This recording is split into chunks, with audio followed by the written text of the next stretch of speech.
Can we fit? No, two different phones. Never mind. Okay, so this is a separate video. We are back, and we are still responding to the Amazing Atheist. Which we did not play at all in the first video because we were chatting. We covered what we needed to say to begin with, so let's just continue with the video here a little bit and see what's up with this dildo. Amazing Atheist. Douche chills. 3, 2, 1, go. Placebo. Really, God is a placebo. I know that's not an original observation to me, but it really is the truth. The universe is big and scary. People you love are dying. Everything's gone to shit. Well, don't worry, buddy, because guess what? Guess what, buddy? God has got your back. It may not seem like he does. It may not seem like it. You know, even if your son rapes your daughter and your wife kills herself and you're fired from your job and your dog gets a brain tumor and you need $5,000 worth of dental work because you've got abscessed teeth and your car breaks down and your house is foreclosed on and your left hand mysteriously stops working. Oh God, what's going on? That got dark pretty quick. Don't fear, because God's got your back. You see, all of this shit you're going through now, that's just a test. That's just a test. Of course it's just a test. That's not what life's all about. Once this pitiful mortal body dies, you will go to heaven, a land of eternal bliss.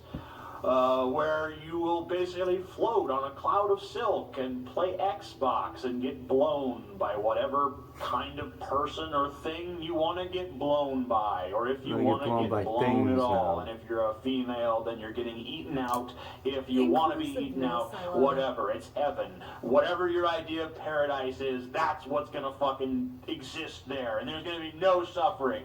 And you know how, like, sometimes you wake up and your back kind of hurts or you got a stiff neck or something? That don't fucking happen in heaven. You just feel good all the goddamn time, better than you ever felt here on earth, all right?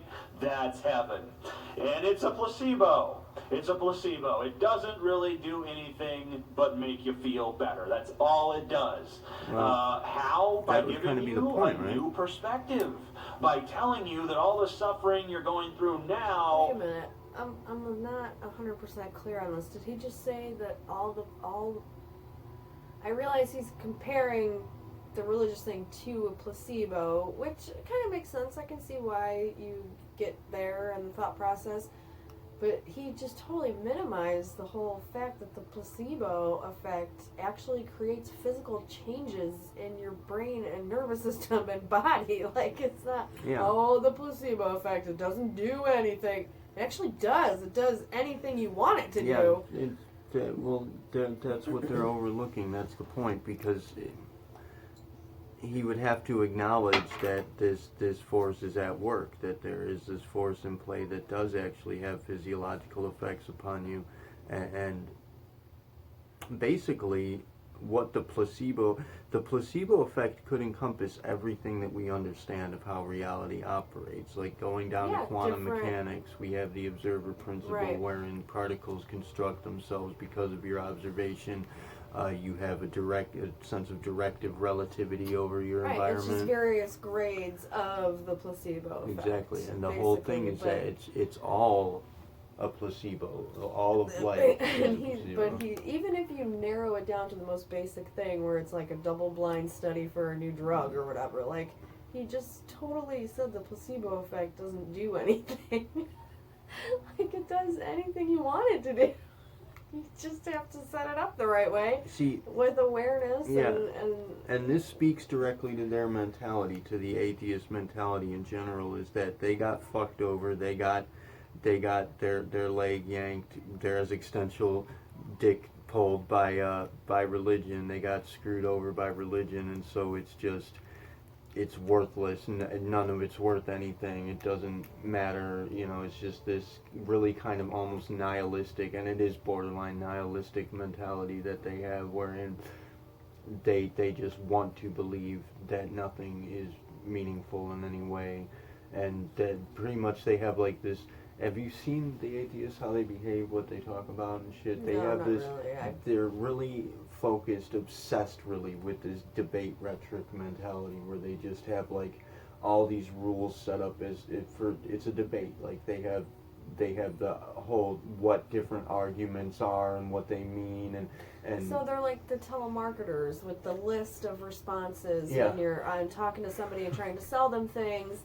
If they say, well, I don't have any money, you have boom, boom, boom, 3 responses to that to try and get them going in the right direction Right. that you need to get them to sell you shit. except for atheists, what their list of responses are how to shoot down anything you believe has value.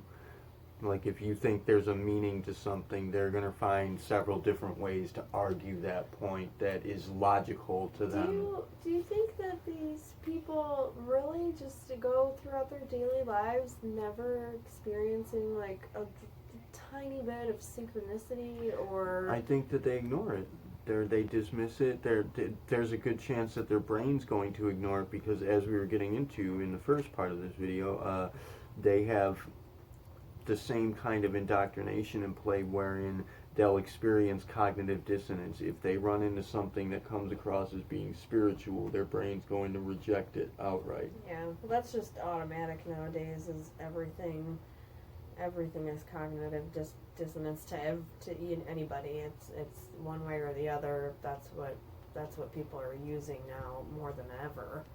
I feel like. And maybe not. Maybe I'm just being no, it is pessimistic, happening. But And honestly, I think it seems like that's the go-to. That's a response. I think that's a cognitive response dissonance. to the fact that the world is changing so dramatically and that we are, in fact, experiencing this shift into something better. It depends on which cloud you're sitting on. Perspective means everything. Some people are going to say, like, Boog, her husband. Semi-beautiful husband. He's gorgeous and you know it. His beard. He has a very kind of pessimistic outlook where he thinks that things are going downhill and things are not looking better and things are getting worse, whereas my view is that things are getting better every day and that things are breaking out and becoming, the whole world's changing for the better every passing moment and we're making it happen. Bad stuff just sells better. So that's what you see more often if you're, on social media or you're watching the news or reading articles or whatever the case may be. All the scary, awful shit, it gets more clicks, so that's what's out there. Yeah. And that's sad, really, that, it's like... It tells me that people are bored and they need some excitement in their lives. I want to say, like, for example, I don't want to have some kind of an excuse set up or something here. I don't want to make that kind of an excuse in some way, but like our channel and some of the channels that we work with in the collective, we're not getting a whole hell of a lot of traffic. Some of our pages, some of our groups aren't getting a whole hell of a lot of traffic, and I noticed that it's the groups or the channels or what have you that are only expressing positive things, that are only trying to be motivational or inspirational, and for all intents and purposes trying to point out things that really ought to be common sense understandings. Right. It's going to be, like I said before, like the video game. People are celebrity gossip. It's going to be the train wreck scenarios. That quote that I just told my mom the other night. Oh. That it breaks it down. It was who was the guy? What's his name? It's a quote from a book called Those Who Remain in a series by Michael Hopf. And the quote itself was I can never remember it. Something about like good men breed. Yeah. Hard times breed soft men and blah blah blah. Yeah. Hard times create. There's the rest of it. Here we go.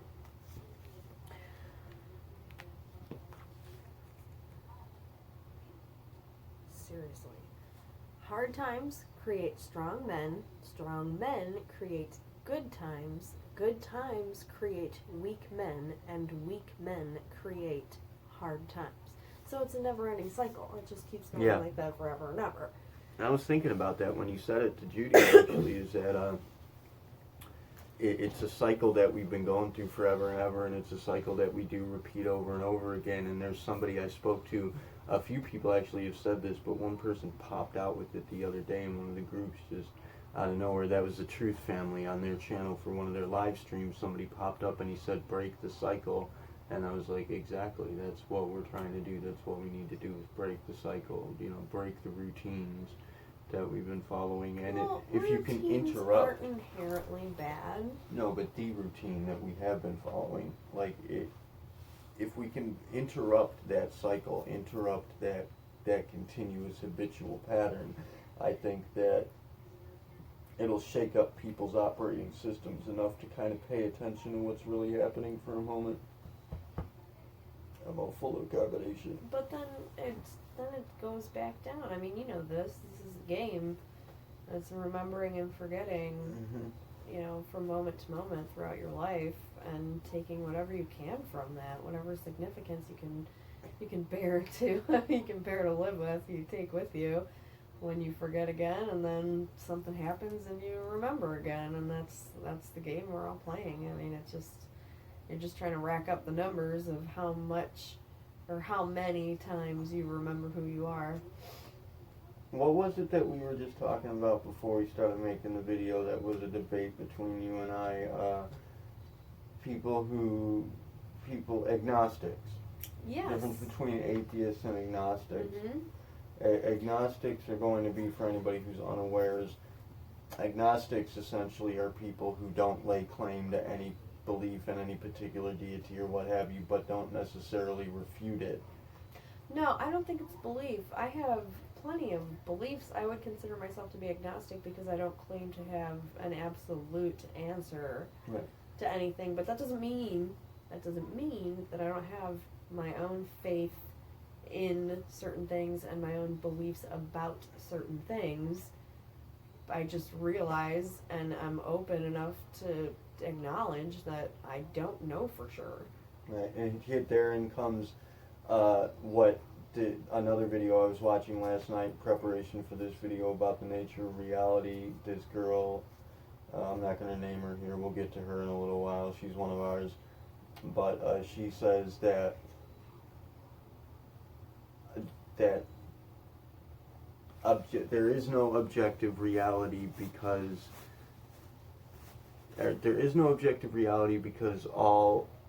any experience of reality is tainted by subjective perception. The double slit experiment, quantum physics, proves that there's no such thing as objective reality. There's objective facts, there's objective information, there just isn't an objective way that any one person is perceiving certain things. But then you can say that the world, the factor that there are subjective realities, that there is no objective reality, is the objective reality. So I like that. That's cool. That's where I'd come in with the debate on that. That's true. That's the only objective fact, is that it's subjective. Right. Depending on that. That's like that thing where people say, like, the only constant is change. Right. I like that. That's really cool. But that's where I'd come in with my input on that, is that I can say that I do know, for example, what God is with absolute certainty, and I can tell you what it is. God is faith. God is whatever faith you have in anything. It doesn't matter what it is. It's your decision. It's your presence. It's your responsibility. And that's what, when people say, and I've seen this in books and I've heard people say it, and it always gets the same reaction, which just upsets me because I think it's just going right over the heads of the people who hear this. But when people say that, you are God, or God is within you, that's what I'm inferring from that, is what you just said. That's coming from within yourself. It's a faith in whatever. It's a faith in yourself. It's a faith in whatever it is. The smallest thing to the biggest astronomical thing is, that's the power of God, or whatever you want to call it, the universe. And so when people say that in like a book, I am God and you are God, blah, blah, blah, it always gets the same reaction. Oh, what a fucking psycho. That person's a quack. blah blah blah, whatever, because I think it's just going over their head, because people get weird about words, and for some reason now words have such an impact. I remember when I was a kid, we used to say that, sticks and stones will never hurt me. The sticks and stones may break my bones, but words will never hurt me. Yeah, and now it's like that's the opposite. Now people are so fucking hung up on the words that are used to describe things that's what hurts them more. Like these kids now, these like pseudo activism type, kids would rather probably be attacked with like a butcher knife than to be called something that they think is mean. Like, my niece told me the other day that she was like, I told her to give them hell because she was gonna go with the new freshman. She's gonna be a senior and she's helping orientate the freshmen who want to join the clubs and blah blah blah. And I was like, go mess with the freshmen, just joking around. And I was like, and I go, I don't know, give them wedgies or wet willies or whatever. And it was just a joke. And she's like, I'm not going to bully anybody. And I'm like, a wet willy is not bullying someone. Calm down. It was just so funny that I'm joking. And I say, give someone a wet willy. And she's like, bullying is a terrible problem in this world. And oh my God. And I just kind of did one of those nose pinch things and changed the subject, but that's exactly like the word itself, bullying. That comes back to the kind of virtue signaling thing. And an odd observation I'd like to make note of is that I've noticed that now with me, I've always been pretty strong, and especially through the practices and what I've endured, I've become very, very strong. And so, I mean, it's not like news to me that you can hit me with a car and I'll get right back up. But I've noticed other people. I've noticed other people though are exceptionally, like my mom broke her hip and she was still walking around on a broken hip. That happened to our friend Keith's mom. She had some kind of osteoporosis problem, and she literally stumbled walking to the car, and her entire leg shattered. Damn. Yes. But also Richard, he had heart failure, and he seriously 3 months he had congestive heart failure. He blew up like a fucking balloon. He was still going to work. He needs me to put his fucking shoes on for him, but he's still going into work. Oh my God. And when he went into the ER, they're like, I have no idea how you made it here. Like, you should be dead. You should be long dead. I should have been dead so many times. My mom with the broken hip, and all of these people that are getting hurt in these ways and just kind of taking it in stride. It's like that could very well be. I don't think is a new thing either. Maybe not, but it seems like that could very well be the values in play, having a balancing effect between the placebo what's effect, hurting. saying I need to get to work. So no matter what is going on, I'm just gonna deal with it. That too. But I'm saying that, like you said, how words are hurting people so much. It used to be sticks and stones to break my bones, right, but now it's words hurt you, but you can take a butcher knife. It's like so that weird. Could very well be a balance because of the values in play. It's the values that are the reality of it, and that is actually a value, is the balance between emotional pain and physical pain. Right, and nowadays it's the emotional thing that's gonna tear somebody down. It's like you say one wrong word, and people shut up, and people crumble, not physically, but mentally and emotionally. Their entire world crashes down and they crumble because you said some word that they don't like or whatever. And it's like, it's the craziest thing. I've never seen anything like this before in my whole life. And it's the same thing with all the whole sexual harassment stuff that happens now. The old saying was, just say, or not just say no, that's the drugs thing, the dare thing. The old saying was, with sex, no it's means just say no. No, it was no means no. That was the female empowerment campaign against like rape and sexual harassment, and it was all over posters. I remember when I was little, and I remember, you know, it's in commercials and different advertisements and protests on signs and whatever. It was no means no. You have to say no, because that is expressing that you do not have my consent to do blah blah blah A B C and D. And now you don't have to say no, and you can still go back the next day and say, well, I didn't tell him not to do it, but now I've been raped or whatever. Like, you don't even have to say no anymore, and you can just come back 20 years later and be like, I was raped. Right. Basically, you have a free pass to decide that anything you regret if you regret, is illegal. yes. If you regret it, it's illegal. If it hurts your feelings, it's illegal. If it makes you uncomfortable, it's illegal. And we actually have this. So like, think about the gender role thing where some places have, it's a law that you have to refer to people as their preferred gender or Canada, preferred I think, pronoun passed or whatever. some of those. It's implicative. Anyways, let's continue the said video so we usually cover in. 3 minutes and 15 seconds. Should be looked at in the larger context of your immortal life of pure bliss in a magical kingdom that you will go to after you die. And why does God want to do this for you? It's because He loves you. He loves you, and He loves you unconditionally. Well, maybe not quite unconditionally, now that I think about it. There are some conditions, actually. You do have to love him, which is kind of hard, because he is, honestly, a bit of a fucking cock. Not that there's anything wrong with cock, but there's, you know what I'm saying. He's an asshole. Not that there's anything wrong with assholes. He's a bad fucking guy. This is blasphemy. That's what I'm saying. He's a bad guy. And you have to worship him. You have to literally get on your knees and fucking be like, God, I am a piece of shit, and you're fucking awesome. And can you give me strength and give me wisdom? Well, you do, though. He's not wrong. But he is. It's like he learned the English language yesterday. Yeah, he has. He's an adult male, right? Sort of, technically. Oh my God! By this law. was 6 years ago. But holy shit!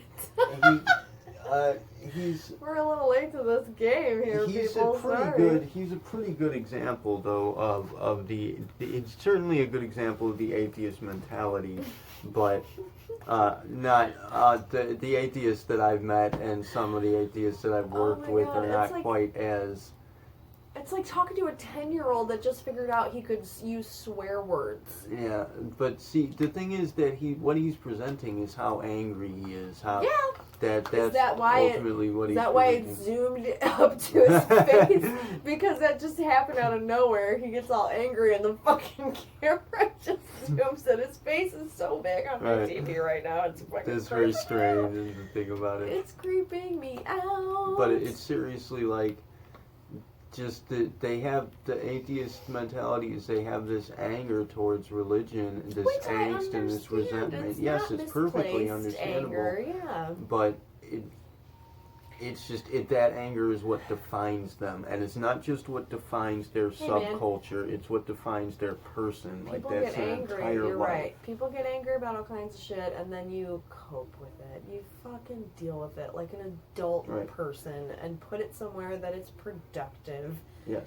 This is literally like watching. It's a 10-year-old with a gross beard. What and is happening? Precisely so what immature. You're saying is how immature and childish it is. Yeah, that's a perfect statement to regard this, because ultimately what the atheist coping mechanism is here is to just shut down. Yelling cock and asshole and fuck and oh, good job, you said the naughty words. Where it comes to spirituality, where it comes to other people's experiences of spirituality or anything of that regard, metaphysics in general, it's to shut down, block it out, ignore it. And anybody not doing a very good job of that. Right, exactly. They're still feeding into it. That's another side of the coin. But at face value, that's what they're doing, is shutting down and blocking out anything having to do with spirituality. Now, anybody who's following along... I would love to see some religious person take this guy on, because if you have even the slightest command of the English language, you could debate this dude for days and make him look like a total freaking dumbass. I don't know. This is probably like this video is probably a pretty poor example of his intelligence. I'm sure that this guy has I'm sure that this guy knows the dictionary of debate rhetoric. Has the encyclopedia of debate responses down pat. It's like he can barely use English. Yeah, that's what we're seeing. This is probably a poor example of the Amazing Atheist. Although I'm not gonna go ahead. I'm not really gonna guess. Yeah, he obviously, but. As I was saying, anybody who's following along with this channel particularly, or anybody in the network really, would understand that spiritual sense, that spiritual aspect, that's the reality. That's that's speaking to the ultimate reality of things and our actual nature as a being. So ultimately what the atheist coping mechanism is to shut down and block out reality entirely. And they have this idea that scientism is the reality, but there's nothing wrong with believing in science. That's perfectly fine. Right. Well, there's a science... People get mad at Neil deGrasse Tyson, on Twitter and stuff all the time, but really the only stuff that he ever posts... Oh, fun. Hi, kitty. Is just scientific facts, and people get super mad about it. It's so funny to watch everyone pull It's because he's the dude responsible for Pluto. Everybody's mad at him. Oh man, he killed Pluto. He killed Pluto! But yet, there's nothing wrong with science. Science is an excellent tool. Science is what we work with. Soul Mechanics is a science-based channel where we're developing a science for the metaphysics of reality, the laws of attraction and such. We're trying to create we're creating a technology, or rather we're creating a schematic by which to make use of our resource technology as creative beings with this force in play, this force that's not unlike or actually is a placebo effect, but what scientism speaks to is this obsessive fanaticism with scientific fact and what science proclaims to be, which what we want to try and keep in mind is that science is not always right. We were talking, I was talking about this the other day with my brother, that it happens a lot in the archaeological community too. That's why I love Graham Hancock so much, is because he's very... the true scientific method is to adapt your knowledge as new evidence arises, and people try to shut that shit down because they just feel like dummies. They have to go back and change their book, or they have to say, I was wrong about whatever, blah, blah, blah. And so there's this utter refusal to accept any kind of new information and adapt your way of thinking. And so Graham just rails against that, and I think it's so great that he's always bitching about archaeologists, because if you're wrong and you discover new information, just say that you were wrong. Right, exactly, and they don't do that. No. I have no idea why, really. I mean, I want to say maybe it's a pride thing or a vanity thing, but that doesn't even really make sense to me. No, I mean, it kind of makes a little bit of sense, but I don't know how you can be so hung up on this one, you had and it's usually specifically regarding the archaeological community, it's it'll be a timeline.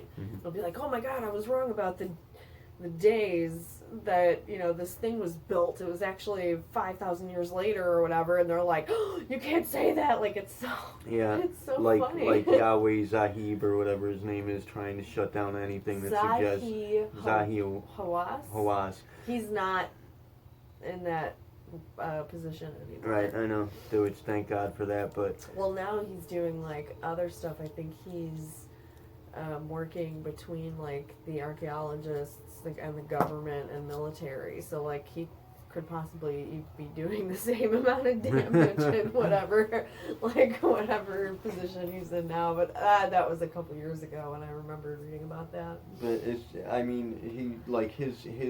position would be to shut down, for anybody who's unfamiliar. Yeah, he was the head of the Egyptian archaeological faculties. I don't know what to call them, but basically his responsibilities consisted of lording over the archaeological sites in Egypt and ensuring that nobody comes to the conclusion that anything could have existed before, say, 5,000 years ago. Right. That anything that existed before that is to be dismissed, ignored, rejected, even, what's the word, refused, in the sense that, I can't think of the word. He wouldn't There's even the word. debate Graham Hancock. He got up and walked out of the room. Yeah. When they tried to didn't debate certain things, like that was like the one and only time he actually got this guy to sit down with them, and it lasted about 30 seconds before this dude was like, "Ugh," and got up and left.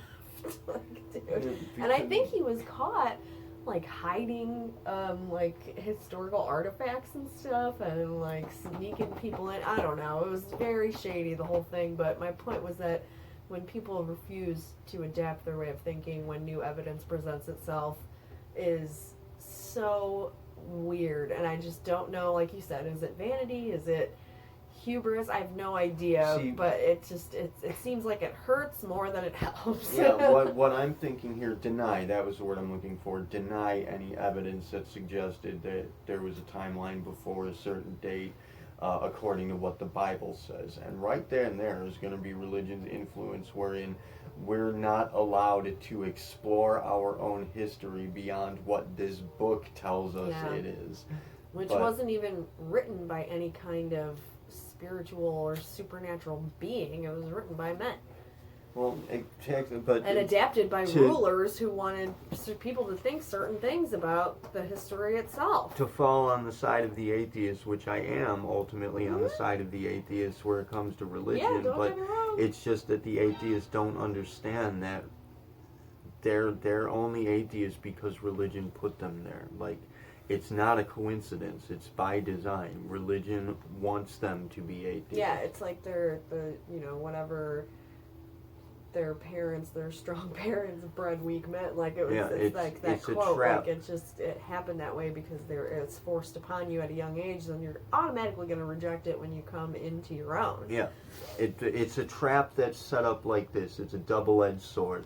Either you are with religion and you're indoctrinated and you thoroughly believe religion, and that way you're going to fall on the side of anything that agrees with religion and endorses or condones religion. Any prophecies that come true that seem to fall on the side of religion, you're going to believe wholeheartedly. You're on that side. You're a fanatic.